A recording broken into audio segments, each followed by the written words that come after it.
అమాయక పర్యాటక ప్రజలను పొట్టన పెట్టుకుంటున్న ఉగ్రవాద మూకలను మట్టిపెట్టి ఇటువంటి దుశ్చర్యలను పునరావృతం కాకుండా చూడాలని డిమాండ్ చేస్తూ అనకాపల్లి జిల్లా ప్రెస్ క్లబ్ ఏపీడబ్ల్యూజే ఆధ్వర్యంలో శనివారం నిరసన చేపట్టారు.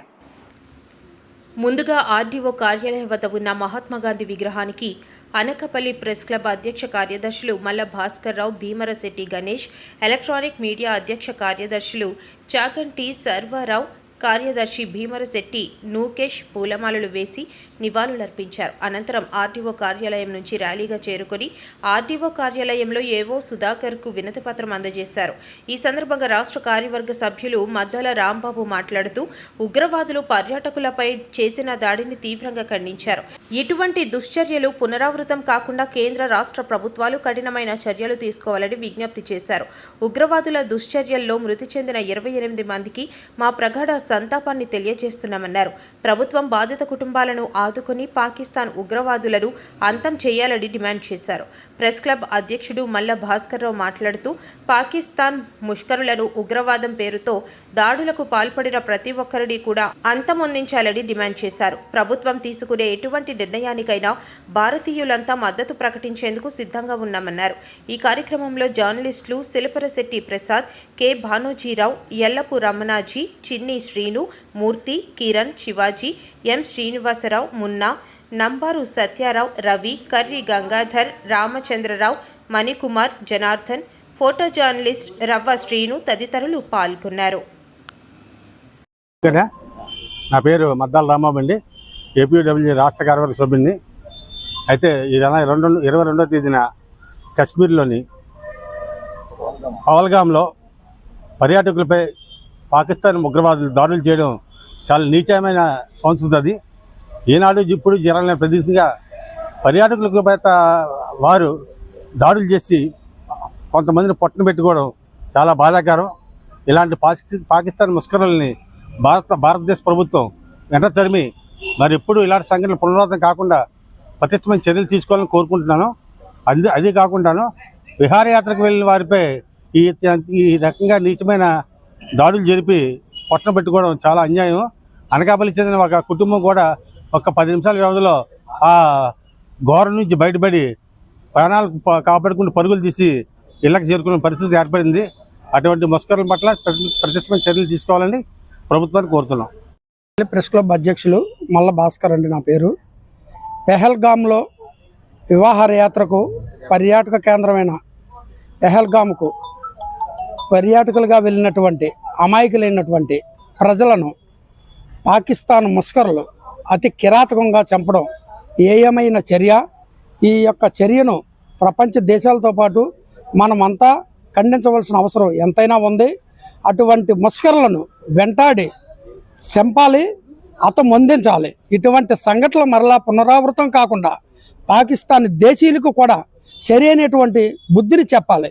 ఇటువంటి ఉగ్రవాదాన్ని ప్రోత్సహిస్తున్నటువంటి పాకిస్తాన్ దేశంపై మన దేశ పౌరులంతా ఏకతాటిపై నిలబడి వాళ్ళకి ప్రభుత్వానికి కూడా మనం అండగా నిలబడి మన ప్రభుత్వానికి మరింత బలాన్ని చేకూర్చి ఆ దేశం యొక్క విష సంస్కృతిని మనం అందరము ఖండించవలసిన అవసరం ఎంతైనా ఉంది.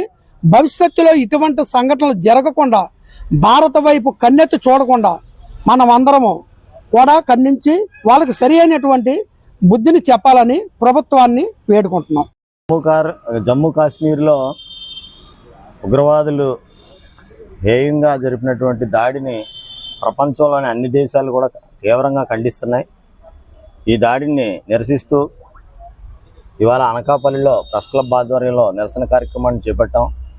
రాష్ట్ర యూనియన్ పిలుపు మేరకు శాంతియుతంగా నిరసన తెలిపాం. భవిష్యత్తులో పాకిస్తాన్ ఈ ముష్కరులను పోషించే కార్యక్రమాన్ని విరమించకపోతే తగిన మూల్యం చెల్లించుకోవడానికి సిద్ధంగా ఉండాలని చెప్పి భారత్ తరఫున తీవ్రంగా హెచ్చరిస్తున్నాం.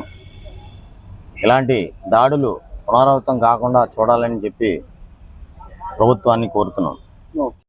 కాకినాడ జిల్లా పిఠాపురం నియోజకవర్గం మల్లాం గ్రామంలో దళితుల బహిష్కరణను నిరసిస్తూ విశాఖ జిల్లా కుల వివక్ష వ్యతిరేక పోరాట సంఘం ఆధ్వర్యంలో శనివారం నాడు ఎల్ఐసి బిల్డింగ్ దరి అంబేద్కర్ విగ్రహం వద్ద నిరసన కార్యక్రమం. ఈ కార్యక్రమాన్ని ఉద్దేశించి నాయకులు వైరాజు మాట్లాడుతూ, నా పేరు వైరాజు, కుల వ్యతిరేక పోరాట సంఘం జిల్లా ఉపాధ్యక్షుడిని.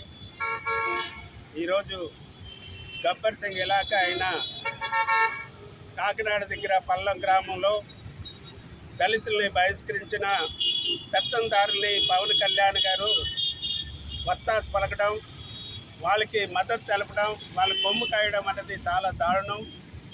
ఎన్నికల ముందు పవన్ కళ్యాణ్ గారు ప్రజలకి ఏం హామీ ఇచ్చారో అది మర్చిపోయినట్టున్నారు. ఆయన యొక్క ప్రవర్తన ఈరోజు పూర్తిగా దళితులకి వ్యతిరేకంగా ఉంది. పూర్తిగా గ్రామాన్ని బహిష్కరించిన పెత్తందారుని వెనకేసుకొని వాళ్ళకి కొమ్ము కాస్తూ ఈరోజు తన దళిత వ్యతిరేక విధానాన్ని రుజువు చేసుకున్నాడు. బీజేపీ కానీ టీడీపీ కానీ ఈరోజు పవన్ కళ్యాణ్ గారు కానీ వీళ్ళంతా కూడా ఈరోజు పూర్తిగా దళితులకి వ్యతిరేకంగా వ్యవహరిస్తున్నారు. రాష్ట్రంలో దేశంలో మొత్తం బీజేపీ ఆర్ఎస్ఎస్ గోండాలు, అలాగే మన రాష్ట్రంలో పవన్ కళ్యాణ్, అలాగే టీడీపీ తాలూకా పెత్తందారులు అందరూ కూడా ఈరోజు దళితుల మీద ఇష్టానుసారంగా దాడులు చేస్తున్నారు. మన రాష్ట్రంలో ఈరోజు ఎస్సీ ఎస్టీ కార్పొరేషన్ ఎక్కడ కూడా పనిచేయటం లేదు. వాళ్ళకి కావాల్సిన నిధులు ఎక్కడా సమకూర్చడం లేదు. మన భారత రాజ్యాంగంలో బాబాసాహెబ్ అంబేద్కర్ పొందుపరిచిన దళితుల యొక్క హక్కుల్ని ఈరోజు పూర్తిగా కాలు రాసే విధంగా వ్యవహారం జరుగుతుంది. ఈరోజు బీజేపీ దళితుల మీద అలాగే రాజ్యాంగం మీద చేస్తున్న దాడికి పూర్తిగా ఈరోజు పవన్ కళ్యాణ్ అలాగే మన టీడీపీ నాయకుడు చంద్రబాబు నాయుడు గారు పూర్తిగా మద్దతు ఇస్తున్నారు. ఇది చాలా దారుణం. ఎందుకంటే దేశవ్యాప్తంగా ఈరోజు దళితుల మీద దాడి అనేది ప్రతి ఒక్కరూ వ్యతిరేకిస్తున్నారు. రాజ్యాంగం మీద దాడి అన్నది ప్రతి ఒక్కరూ వ్యతిరేకిస్తున్నారు. అయినప్పటికీ కూడా మూడోసారి అధికారంలోకి వచ్చిన మోడీ ప్రభుత్వం ఇష్టానుసారంగా ఈరోజు రాజ్యాంగం మీద ఒక్కొక్క దాడి చేస్తున్నారు. మైనారిటీలు హక్కుల్ని కోల్పోయేటట్టు వక్ఫ్ బోర్డు సీట్లో చట్టాన్ని మార్చడానికి ఈరోజు పూనుకుంది. దానికి కూడా టీడీపీ కానీ అలాగే మన పవన్ కళ్యాణ్ కానీ ఎక్కడా వ్యతిరేకించడం లేదు. ముస్లిం మొత్తం మైనారిటీ వర్గం అంతా కాదు, దేశవ్యాప్తంగా ప్రజలందరూ కూడా ఈ వక్ఫ్ బోర్డు చట్టాన్ని మార్చడాన్ని వ్యతిరేకిస్తున్నారు. దేశవ్యాప్తంగా పెద్ద ఆందోళనలు జరుగుతున్నాయి. అయినప్పటికీ కూడా మైనారిటీల మీద దాడిని ఆపడానికి వీళ్ళు సుముఖంగా లేదు. అందుకనే ఈరోజు దళిత సంఘాలు, మైనారిటీ సంఘాలు, క్రిస్టియన్ సంఘాలు అన్నీ ఒకటి కావాలి.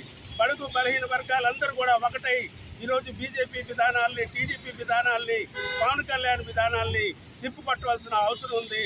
అందులో భాగంగానే ఈరోజు కుల వ్యతిరేక పోరాట సంఘం ఈ యొక్క దళితులను బహిష్కరించిన చర్య మీద పెద్ద ఎత్తున నిరసన తెలియజేస్తూ రాబోయే కాలంలో మొత్తం దళిత సంఘాలని ఐక్యం చేసి పెద్ద ఎత్తున ఆందోళన చేస్తామని ఈ సందర్భంగా తెలియజేస్తాం.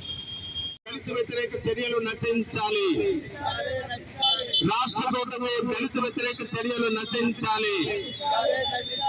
రాష్ట్ర ప్రభుత్వ దళిత వ్యతిరేక చర్యలు నశించాలి. టీడీపీ బీజేపీ దళిత వ్యతిరేక విధానాలను వ్యతిరేకించండి. పవన్ కళ్యాణ్ దళిత వ్యతిరేక చర్యలను వ్యతిరేకించండి. సర్దార్ గబ్బర్ సింగ్ ఎక్కడా? సర్దార్ గబ్బర్ సింగ్ ఎక్కడా? సర్దార్ గబ్బర్ సింగ్ ఇలాకాలో దళితులపై జరుగుతున్న దాడిని అరికట్టాలి. సర్దార్ గబ్బర్ సింగ్ ఇలాకాలో దళితులపై జరుగుతున్న దాడిని అరికట్టాలి. వకీల్ సాబ్ ఎక్కడా? వకీల్ సాబ్ ఎక్కడా? వకీల్ సాబ్ ఇలాకాలో దళితులపై జరుగుతున్న దాడిని అరికట్టాలి. డిప్యూటీ సీఎం పవన్ కళ్యాణ్ గారి నియోజకవర్గంలో దళితులపై దాడిని అరికట్టాలి. పవన్ కళ్యాణ్ ఇలాకాలో జరుగుతున్న దళితులపై దాడిని ఆపాలి. పవన్ కళ్యాణ్ ఇలాకాలో జరుగుతున్న దళితులపై దాడిని ఆపాలి. పవన్ కళ్యాణ్ గారు వెంటనే స్పందించాలి. వకీల్ సాబ్ వెంటనే స్పందించాలి. దళితులపై పెత్తనం చెలాయిస్తున్న వారిని అరెస్ట్ చేయాలి. దళిత దళితుల్ని బహిష్కరణ గురి చేసిన పెత్తందారుని కొమ్ము కాయడం సిగ్గు. దళితులు బహిష్కరించిన పెత్తందారులపై చర్య తీసుకోవాలి. దళితులపై బహిష్కరణ చేసిన పెత్తందారుని సమర్థించడం అన్యాయం. వెంటనే వకీల్ సాబ్ వెంటనే స్పందించాలి.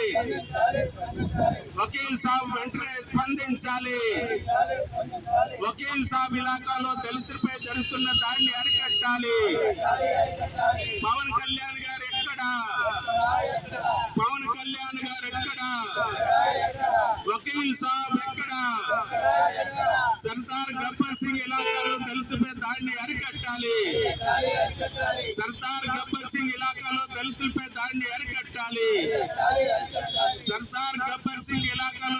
దాడి చేయడం అన్యాయం. వర్ధిల్లాలి కులవేస్త వ్యతిరేక పోరాట సంఘం. పహల్గాం ఉగ్రదాడిలో ప్రాణాలు కోల్పోయిన వారి ఆత్మకు శాంతి చేకూరాలని కోరుతూ విశాఖ జిల్లా పాత గాజువాక జంక్షన్ లో మైనార్టీస్ యునైటెడ్ ఫ్రంట్ ఆధ్వర్యంలో కొవ్వొత్తుల ర్యాలీ చేపట్టి నివాళులు అర్పించారు. ఈ కార్యక్రమంలో టీడీపీ రాష్ట్ర అధ్యక్షుడు ఎమ్మెల్యే పల్లా శ్రీనివాసరావు పాల్గొన్నారు. ఈ సందర్భంగా ఆయన మాట్లాడుతూ దేశ ప్రజల్లో భయాన్ని రేకెత్తించేందుకు ఉగ్రవాదులు అమాయకులపై దాడి చేయడం శోచనీయమని అన్నారు. ఇది కేవలం ఉగ్రదాడి కాదని మానవత్వాన్ని మరిచిపోయిన ఒక క్రూర చర్య అని అన్నారు. శాంతియుతంగా విహారయాత్రకు వెళ్లిన పౌరులపై దాడి జరగడం మరింత బాధాకరమని అన్నారు. ఈ దాడిలో ప్రాణాలు కోల్పోయిన వారందరికీ కూటమి ప్రభుత్వం అండగా ఉంటుందని అన్నారు. ఈ కార్యక్రమంలో మైనారిటీ యునైటెడ్ ఫ్రంట్ సభ్యులు, స్థానిక కార్పొరేటర్లు, కూటమి నాయకులు, యువత పెద్ద ఎత్తున పాల్గొన్నారు.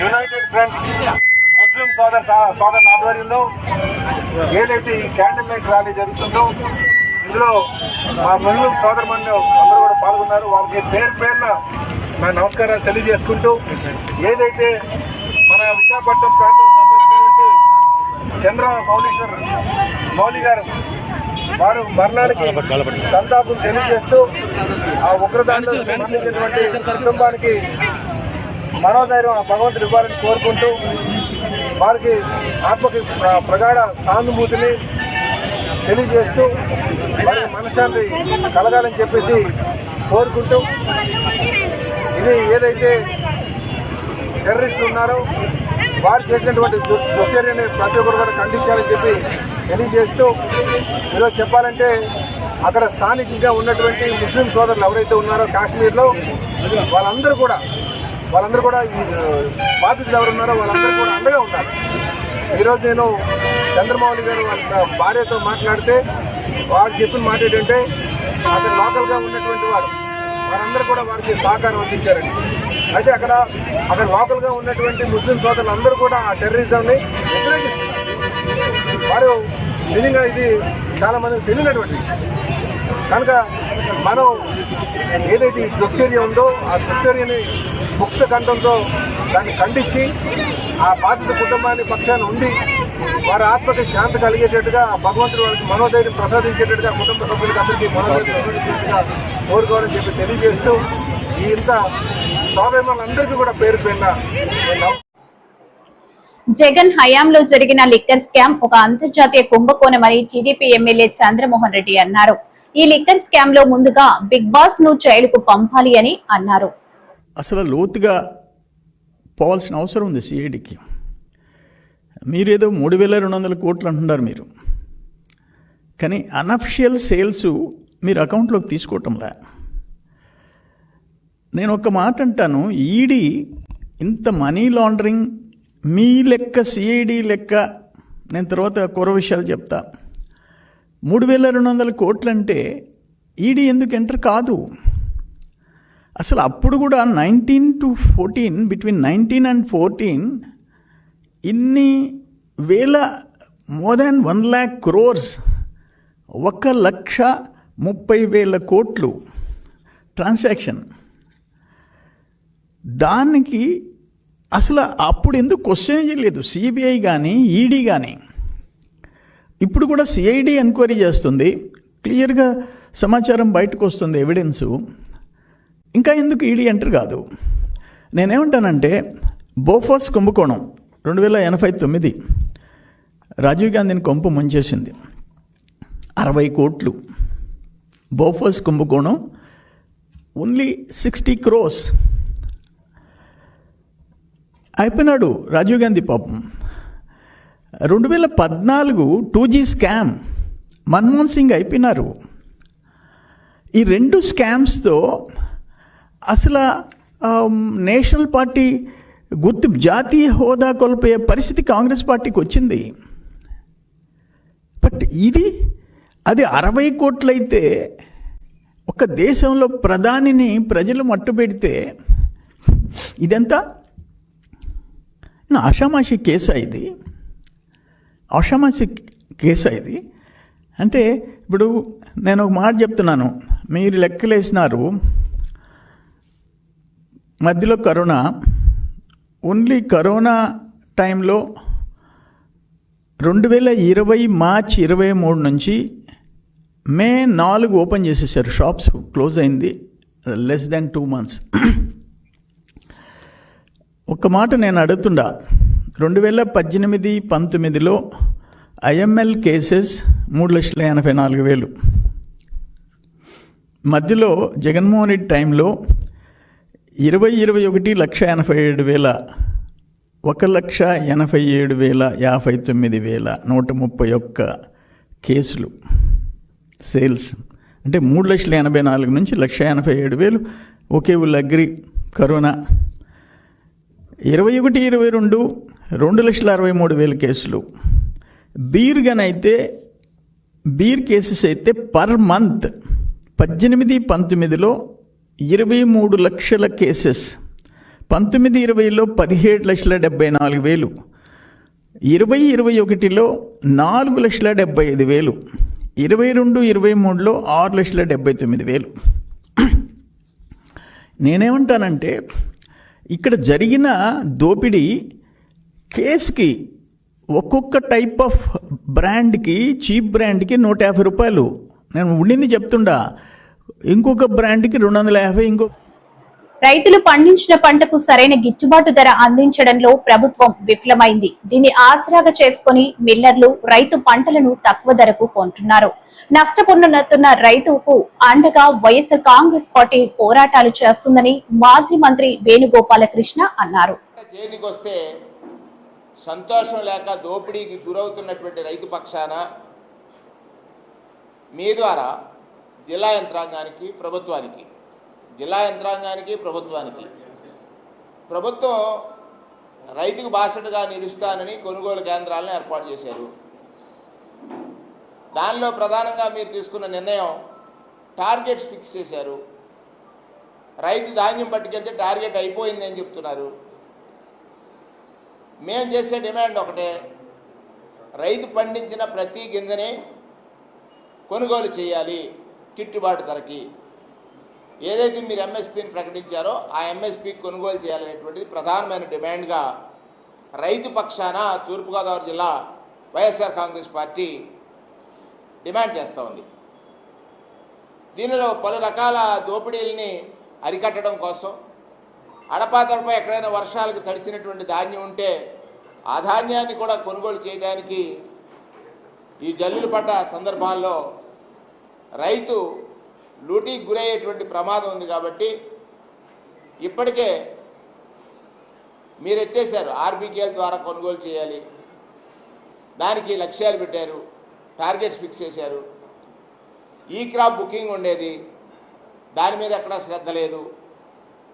ఇవన్నీ చూసినట్లయితే రైతు ఒక భరోసాతో బ్రతికాడు నాడు వైఎస్ జగన్మోహన్ రెడ్డి గారి ప్రభుత్వంలో. భరోసాతో బతికినటువంటి రైతుకి ఇవాళ భయాన్ని మీరు కల్పిస్తున్నారనేటువంటి విషయాన్ని మీకు ఈ సందర్భంగా ప్రతిపక్ష పార్టీగా గుర్తు చేస్తా ఉన్నటువంటి విషయాన్ని గుర్తు చేస్తూ డిమాండ్ ఇవాళ రైతు పండించిన ప్రతి ధాన్యపు గింజని, అలాగే బొండాల వెరైటీలని, టాటా బొండాలు కానీ ఒరిస్సా బొండాలు కానీ వెరైటీలని ఖచ్చితంగా కొనుగోలు చేయాలి ప్రభుత్వం కొనుగోలు చేసి ఆ రైతులను ఆదుకోవాల్సినటువంటి అవసరం ఉందనేటువంటిది మేము వైఎస్ఆర్ కాంగ్రెస్ పార్టీని డిమాండ్ చేస్తూ ఉన్నాం. ఇదొక ప్రధానమైనటువంటి సమస్య. రెండవది, కూటమి ప్రభుత్వం వచ్చింది. కూటమి నాయకులందరూ కూడా ఎన్నికల ముందు తెలుగుదేశం పార్టీ అంటే బీసీల పార్టీ అని, తెలుగుదేశం పార్టీకి బీసీలు వెన్నుదన్నుగా ఉన్నారని, బీసీలను ఆదుకోవడానికి అనేకమైనటువంటి హామీల్ని వారిచ్చారు. చంద్రబాబు నాయుడు గారు ఇచ్చారు. చంద్రబాబు నాయుడు గారు రచించినటువంటి మేనిఫెస్టో పైన పవన్ కళ్యాణ్ గారు కూడా సంతకం పెట్టారు. అంటే చంద్రబాబు నాయుడు గారి మాటలు కొన్ని నమ్మరు ప్రజలు, కానీ సాక్షిగా పవన్ కళ్యాణ్ గారు సంతకం పెట్టారు. ఈ మేనిఫెస్టోని అమలు చేస్తాం అనేటువంటి మాట. ఆ సందర్భంలో పవన్ కళ్యాణ్ గారు ఏం చెప్పారు? 50 సంవత్సరాలు పైబడిన